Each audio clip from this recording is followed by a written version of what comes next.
Oh, we're live. We are live. Good afternoon, folks.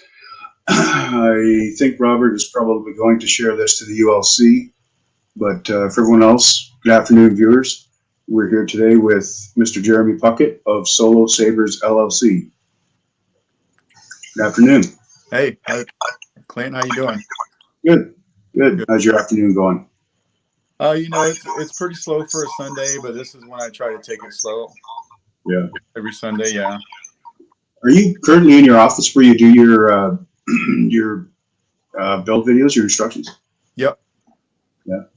Awesome. I'm not used to not seeing the two printers stage left. Oh, yeah, they're right behind me. Yeah. You can see them. Oh. Yeah. They're right behind me. Nice. All right. Tell us a bit about yourself. When did you get into building and, so on and so forth? I've been in the hobby probably about 4 years, right under 4 years now. It's something that I didn't even know existed. I just love Star Wars, right? And I was looking for a lightsaber. And I wanted something more canon, even though I didn't even know the term at the time, canon. The first thing I found was Saber Forge, and you could get on there and build your own stuff, but that wasn't quite what I was looking for.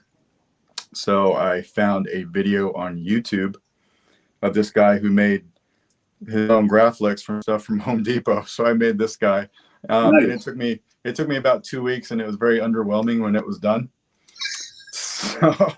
So I kept looking, right, and then I came across Griff's work. Actually, was the first custom piece that I had seen, and from there I just found the community, and I've actually been installing for just under 2 years. Okay. So that everybody knows that's your forte. You're an installer. I'd like to ask what kind of drove you to, because I know guys, and good afternoon, Robert and Meg Tooth. Cheers. I know why certain people get into installing. What drove you to it? Man, I just wanted to do it. I've always been a tinkerer. And I saw that it was possible to do. These other people were doing it, and it was something that I wanted to do as well. And then I built my first Graphics. It was a Nano Biscotti with an in-hilt LED, and I was hooked. Yeah. Nice. Okay, well, I should say after my interview with Will, or state publicly, that I did actually write some questions down for Jeremy, so we're not just willy-nilly all over the place. So we'll just take it as it goes. Okay. So for TJ Sidgemore, let's bring this up. Spring side negative. Yeah. When I first started installing, it was about 3 months into it. I had a round of about 5 people who put their battery in backwards. And I was using different battery terminals at the time, so maybe that was part it. But I was thinking to myself, I don't have to tell these people how to put the battery in, right? Because it's just so obvious. But then it was like 4 or 5 in a row. I tried putting like the positive and negative signs in my chassis, but that wasn't working. So finally, I just had a discussion with my wife one night. I'm just like, what's going on here? Because people are frying their boards. I'm taking these sabers back. I'm just replacing all these parts for free. What do I got to do? And she's like, just tell them. I was like, all right, well, spring side goes to the negative side of your battery, right? And I started doing that, and 500 times later, I'm still saying it. But if people laugh at that, but they don't put their battery in backwards, it's worth it. Yes, exactly. Right? Exactly. On that note, and I'm going to actually jumble up my questions because I did go over this with you just beforehand. Mm-hmm. Before I move away from that, I did notice that you put the spring side towards the board. I do. Is there a reason for that? I try to do that every time because that's just where a majority of like the pressure so when you have your saber and you're putting your battery in, right, you're pushing towards it. And I didn't want to be pushing away from the chassis. That was just my own thing. Yeah, there's a lot of this stuff I kind of taught myself or just kind of came up with my own philosophy, and that always kind of made sense to me. And then also if you have a hilt that's short like the DV6 and you want a removable battery, that spring has to be inside the hilt a little bit, and you have to go at it from that. So I hadn't thought of that. Well, not that I would. I've only installed a couple of personal sabers. So the next thing I was going to ask, and I was going to wait till later, but it's sort of a perfect segue, is and the repetition is the answer that I figured you were going to come back with on Springside Negative. But advice for saber owners. So I know certain people, they're just a weapon, and almost no matter what you do to ensure a quality install, there's the odd person that is going to break their saber. So advice on how to like own and handle an installed saber. Yeah, I would say do your research on the kind of saber that you bought, right? Some of these things you can just beat to hell. And then some of them are shelf queens, and then you've got things in between, and then also the install is part of it. I'm far from perfect. I'm still learning, but there's some installs that could be super sturdy, and then by nature of the saber, there's some that you got to look out for. So you got to kind of do your research on something that you bought. I mean, especially if you're going to spend that much money owning it, it's something that you should know all about. Big surprise. Here's Pete McGill. I don't see the comments. Oh, you should. Let me look here. Oh, yeah. Yeah. What's up, Pete? So, on to the next one. Actually, I think I'm going to jumble up a couple of things here. Okay. Because this is sort of along the same lines. So, moving from owner to maker, because there's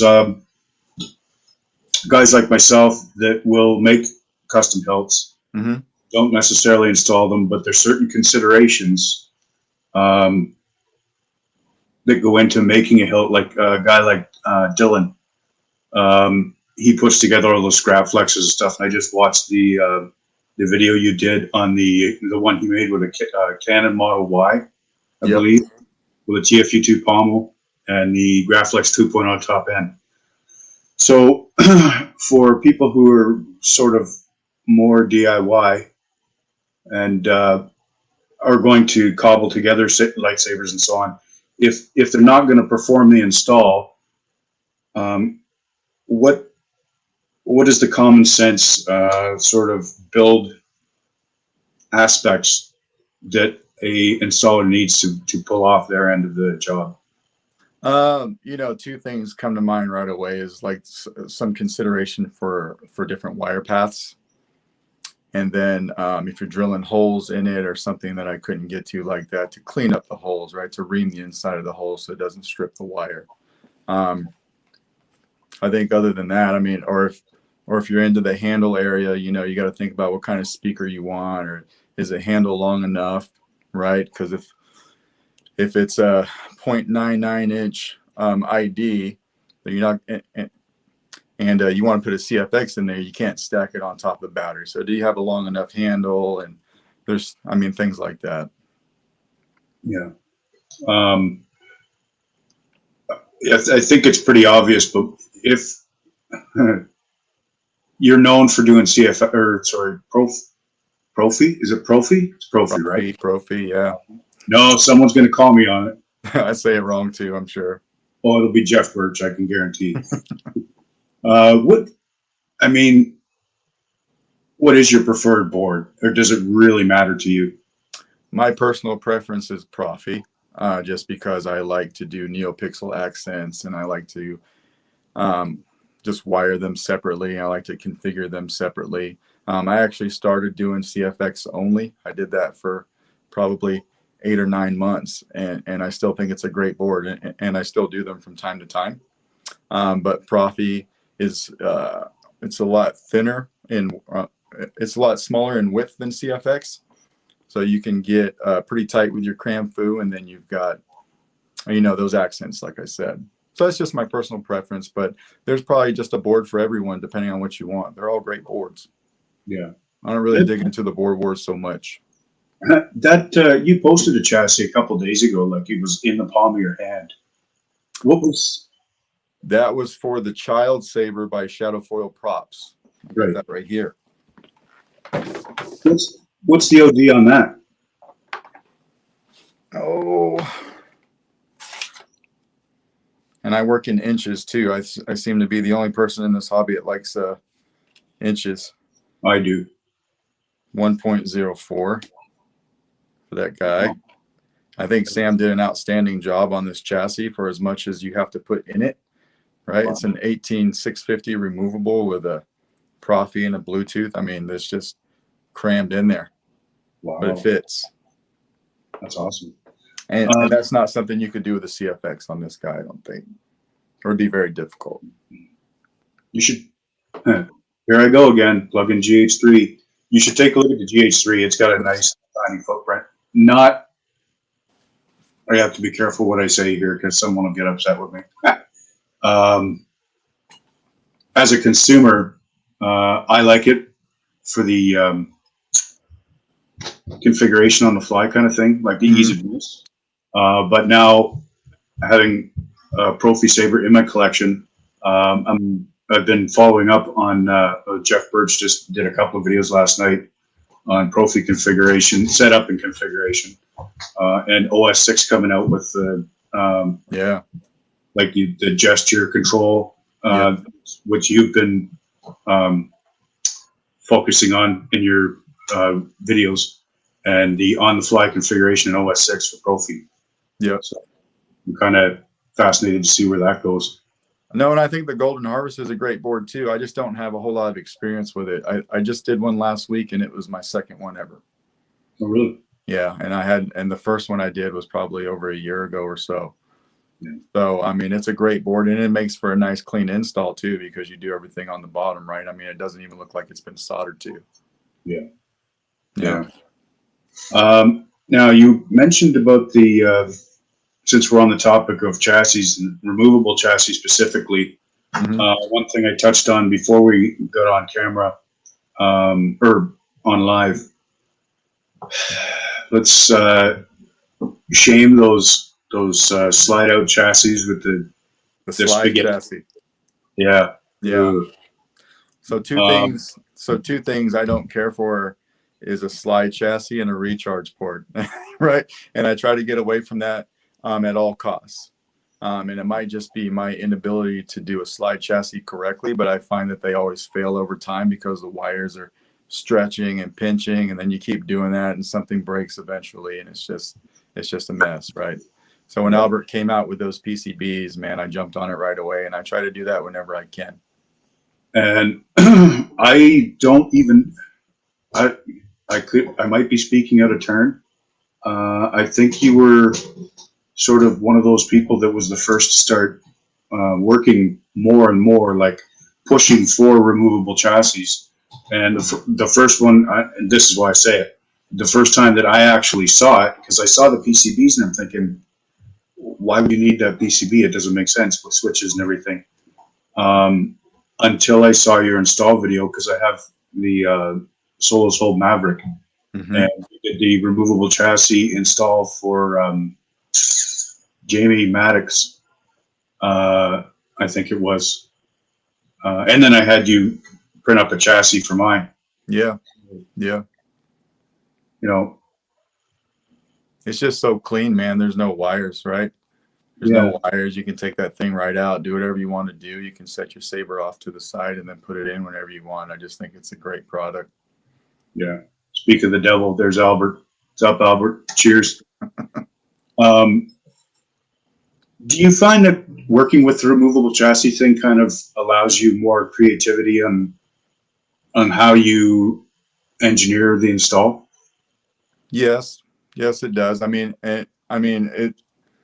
so it has its limitations too, right? I mean, you can't go wild with independent accents, but I mean, 9 times out of 10, when you do a removable chassis, or at least the Sabers that I've done that to, I didn't have a need for it.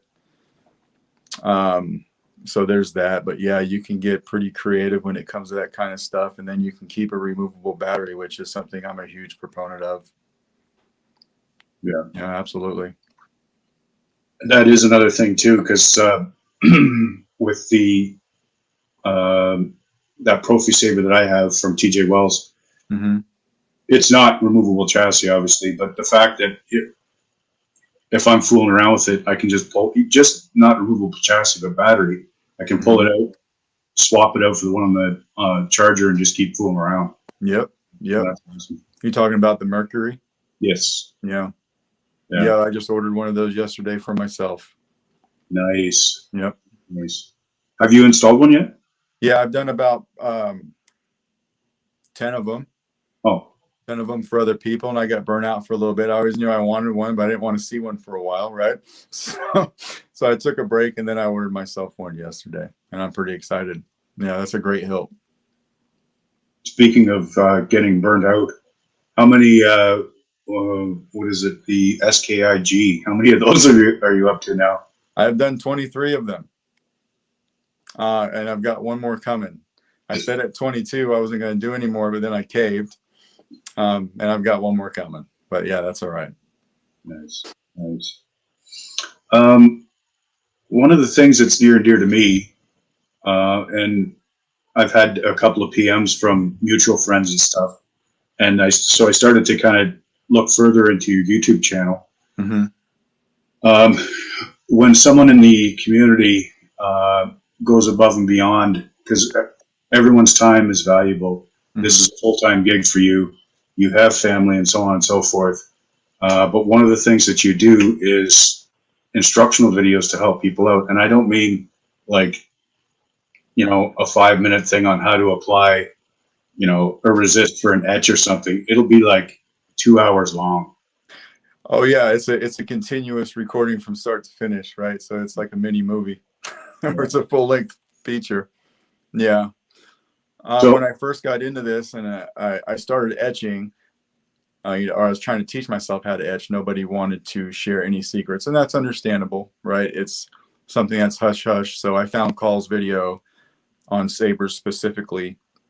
I found some other videos on YouTube to etch other things, and then I wasted a lot of time and money teaching myself how to do it before I finally got the hang of that. So I just wanted to give somebody else an opportunity to have one location to go to in case they wanted to try it out. Because it's not as easy as watching a video, right? You could watch it, but there's a ton behind it. Yeah. So there's that, and then with the chassis stuff too.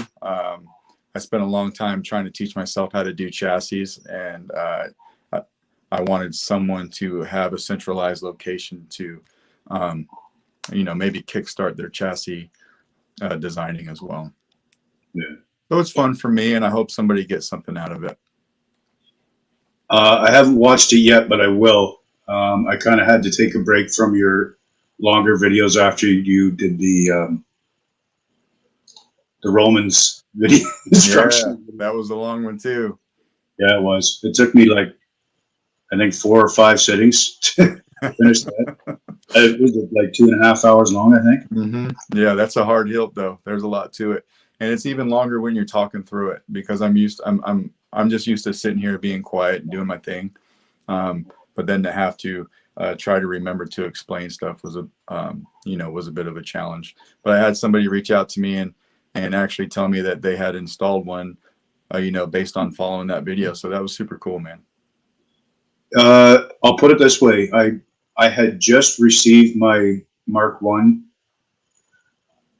I'll say a week and a half before you release that video. And the video made me feel like I could confidently take a crack at it. That's awesome.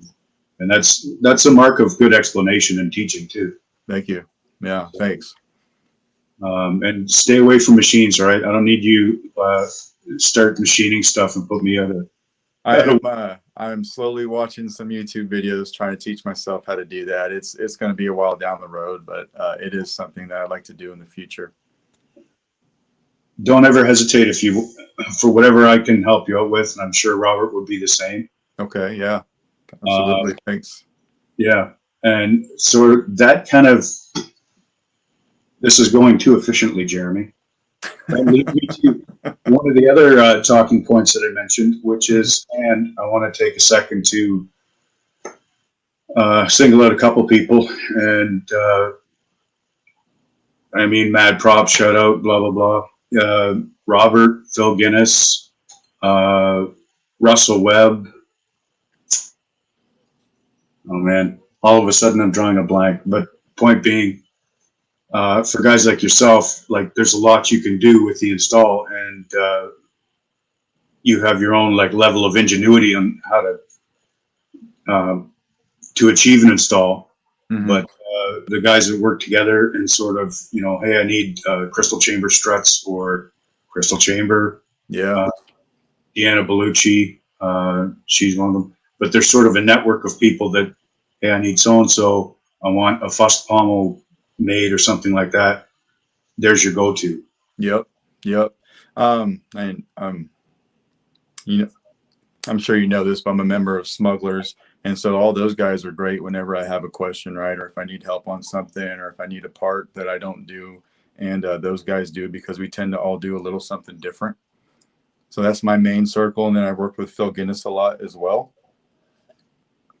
When it comes to Star Killers or the SKIGs, you know, every time I needed a part, he's super responsive, and then I use a lot of his switches as well. I got some aluminum and brass switches from him that I use a lot on Nick's Sabers, you know, Nick Cohen.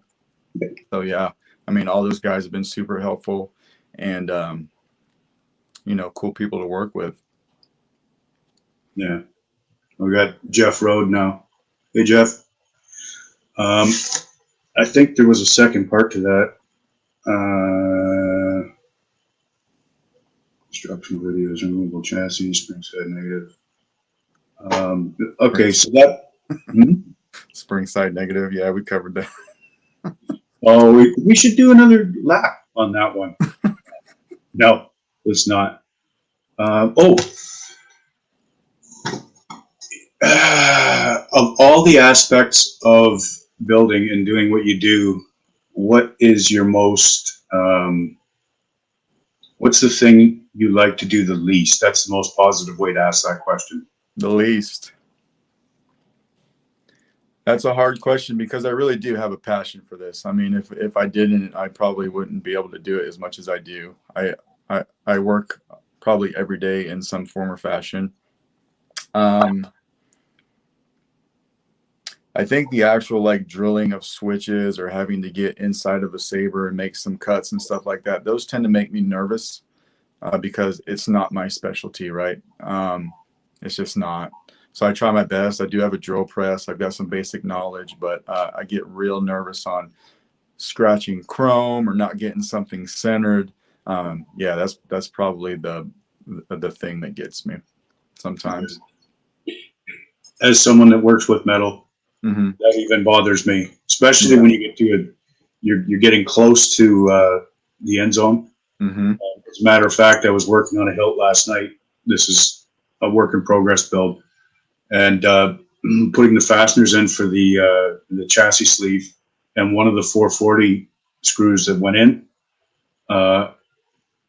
it went in very snugly. So I'm now working to get that out, which is fine for me because I can rectify that, no problem. But Yeah. You don't have the tools there to conceal something if should anything go wrong. Yeah, exactly right. It's a one and done deal, and it doesn't necessarily have to be that particular thing, but anything where you have to do something and there's no going back. Yeah, I get nervous. Yeah. That is something that I did want to bring up. So there, obviously, we've seen that sabersmith discussion happen in the groups and so on. Mm-hmm. In my eyes, there's sort of one of two types of installer. There's installer A, who you order your chassis from here, your parts from these vendors, you have your hilt, you put it all in a box, send it to the installer. The installer just solders everything up and puts it together. Mm-hmm. Boom, done in done in a day or two.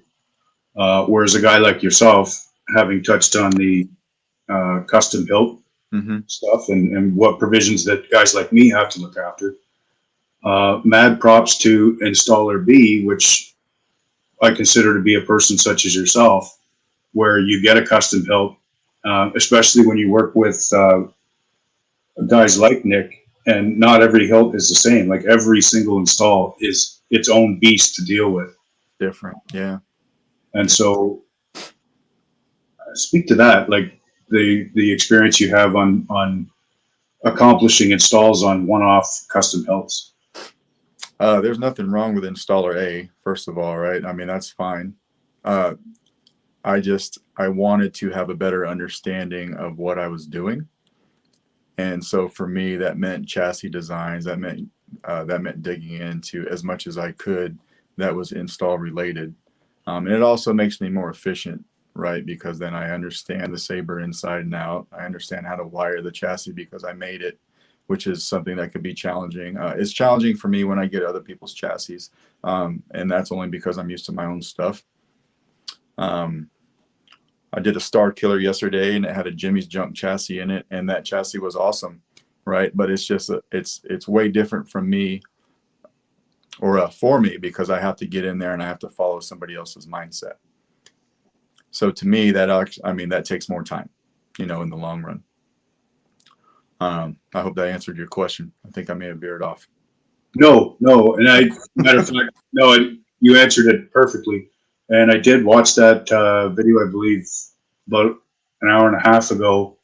The Saber had like a bit of a slant on it, and you did rub and buff on the printed section. Yeah, because he had a lot of details and he does his chassis from PLA, but he puts a lot of detail in it, and they're very nice chassis. But with a little bit of color, those all those details pop out. Nice. Yeah. Nice. Believe it or not, I think that takes me to the end of. Unless you want to take a third lap around Springside Negative. No, I think we've beat it to death, and we'll continue to beat it to death. It's good though. It means less boards. That's right, because I haven't seen anybody put their battery backwards since then, so that's good.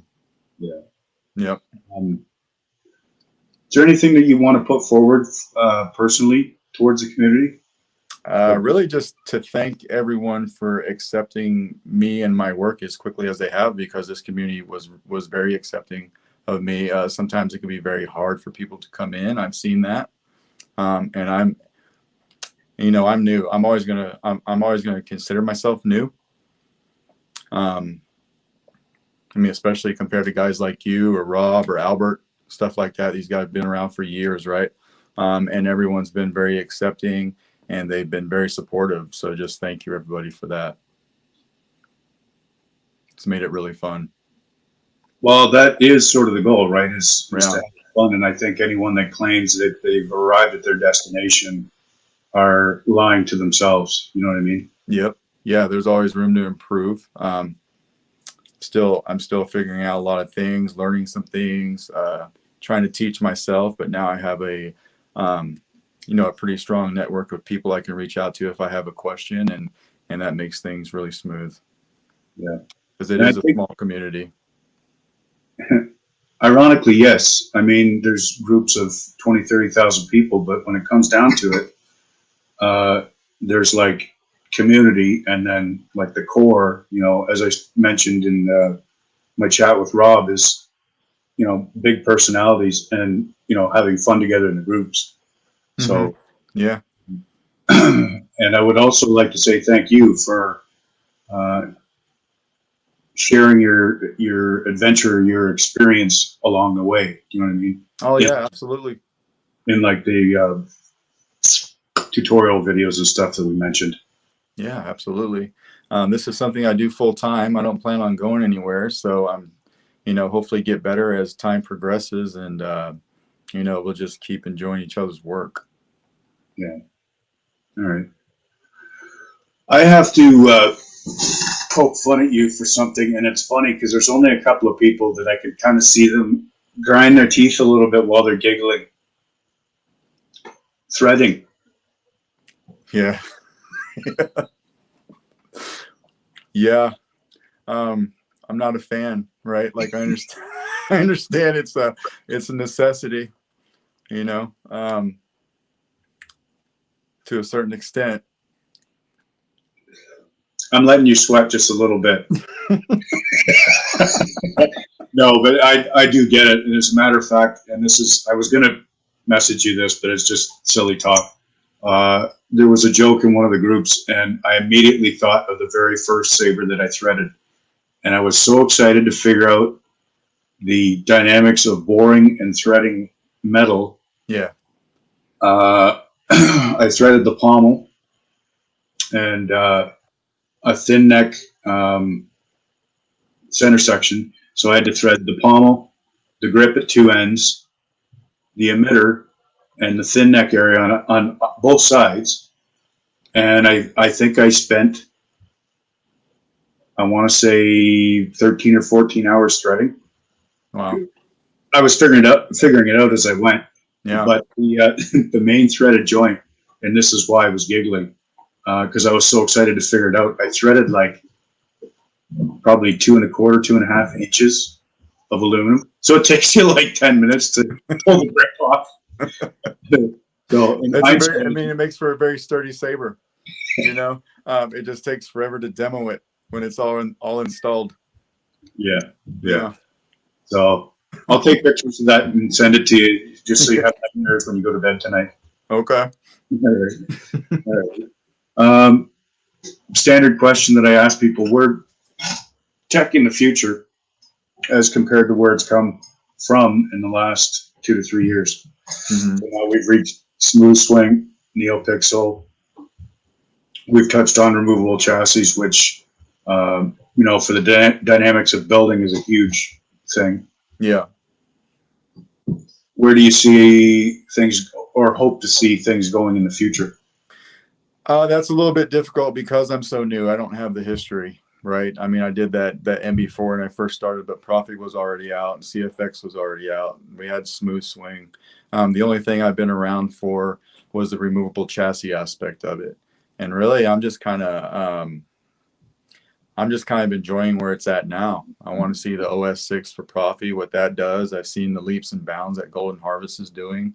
CFX has some stuff that they're coming out with soon, right? They've got an extra data line on the LS2 that you could have those added accents that you want. So I just want to see those kind of come up, and I'm enjoying working with those, man. And I really don't know where it could go from here. Yeah. Well, I know everyone's kind of looking at and speculating on the whole retractable Disney Parks lightsaber blade thing, but I wasn't a big fan of it. I mean, I think it's kind of gimmicky. I mean, it looks cool and all, but it doesn't look like that people would be dueling with it at all, right? No. Yeah. So, okay. Well, any last words then?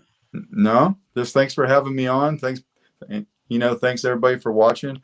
I see there's 21 comments, but I haven't looked at them yet because I'm trying to focus on your questions. But yeah, just thanks for having me, because you've had some big players in the game on this channel. So to be included in that was a huge honor. No problem. And that's sort of part of it too. And I should point that out. I had ideas and I reached out to people just to see who would want to commit to just coming on here and hanging out and talking about sabers and community and whatever. Because it, like you mentioned, passion, which is at the core of my participation in the community and the hobby as well. But ultimately, like I as I mentioned, I have those commitments, but when I reached out to the community and I'm like, well, I have these teed up. There's no specific order or anything, and just threw it out there, who would you like to see on? At which point I don't think I had actually reached out to you. But like 50% of the people were, well, let's say 49% were, hey, can you get Will Ayling? Hey, can you get Jeremy Puckett? And there was a couple of other suggestions there, but I mean, I asked, and that's what people asked for, so here we are. Yeah, that's very humbling that people would even want me on here. So, hopefully I dropped some knowledge bombs. Nice. Yeah. All right. Well, Robert's taking shots at my threading, which is fine. I'll get him later. So I think that's about it. Bluetooth. Cole, we have Bluetooth, just doesn't work well in aluminum hilts. No, it doesn't. It doesn't. I mean, it's cool. I mean, it's cool to play with. but something better would be, I don't know how you'd get better than that. I've got that in this child hilt, and I put it in, and it works well in that one. But that's a pretty thin hilt. Yeah. Yeah. All right. Well, you have a good afternoon, sir. Yeah. You as well. I'll see you in the ULC. They're most likely cracking jokes about something. Yeah. It has something to do with Albert's family, for Yeah. sure. Yeah. All right. Cheers, brother. All right. Thanks, man. May the force be with you. You as well, sir. All right. You take care. Bye.